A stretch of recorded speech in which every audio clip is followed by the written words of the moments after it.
Hi class, I want to take a moment to discuss database security. With it, we need to look at vulnerabilities, the impacts, and the methods for protection. So let's look at some of the threats. We talk about excessive and unused privileges. So if you have the incorrect privileges, the account has database privileges that exceed the requirements to actually perform the job duties. Then those privileges can be abused, causing a security risk. When the job duties or roles change, or an employee is terminated or resigns, then this is going to open the door for stealing of data or inflicting damage.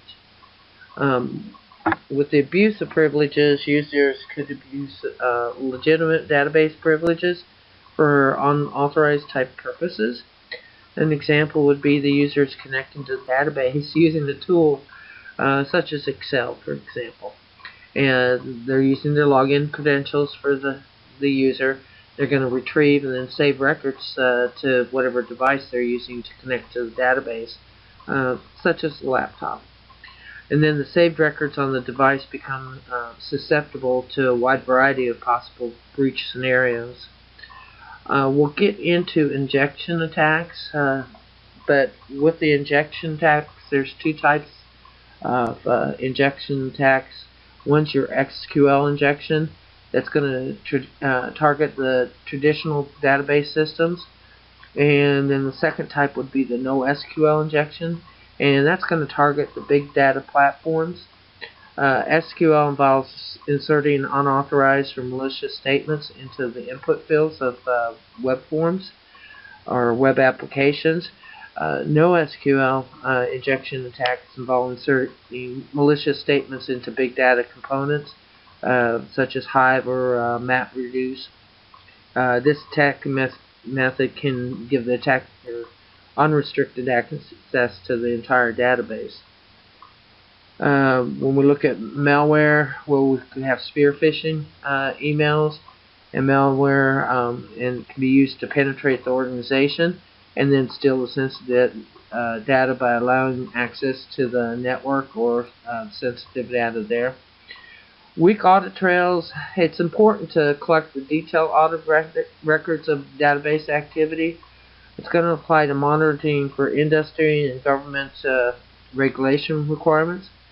Example would be to protect against accounting errors or incorrect or fraudulent practices and regulations such as HIPAA requirements. When we start talking about the exploitation of vulnerabilities or misconfigured databases, you want to ensure that there are no vulnerable or unpatched databases.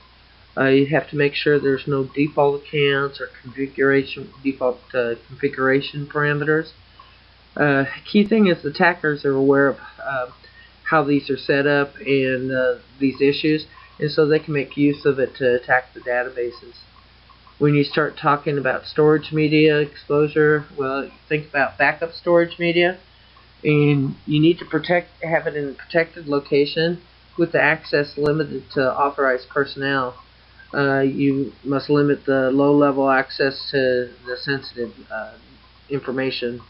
Key thing about unmanaged databases, generally you could have an old or replaced database that could contain sensitive information. When you look at the failure to protect, then one thing that we think about a lot is a multi-layer defense strategy to properly protect databases. We're looking at protection not only of the database but at the network and operating system levels. The old saying is your security is as secure as the weakest link.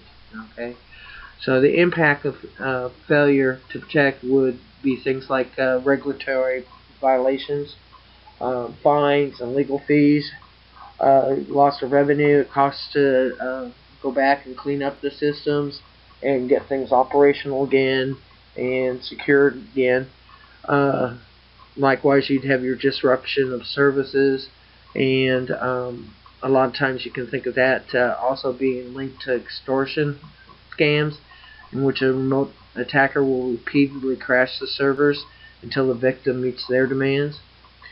Of course, you don't want a loss of trade or proprietary secrets, If you're developing new software, if you're developing new medications, that sort of thing, you don't want the competition getting it. And of course, any kind of attack's going to have an effect on your brand, your reputation, cause you to have customers with concerns that won't want to do business.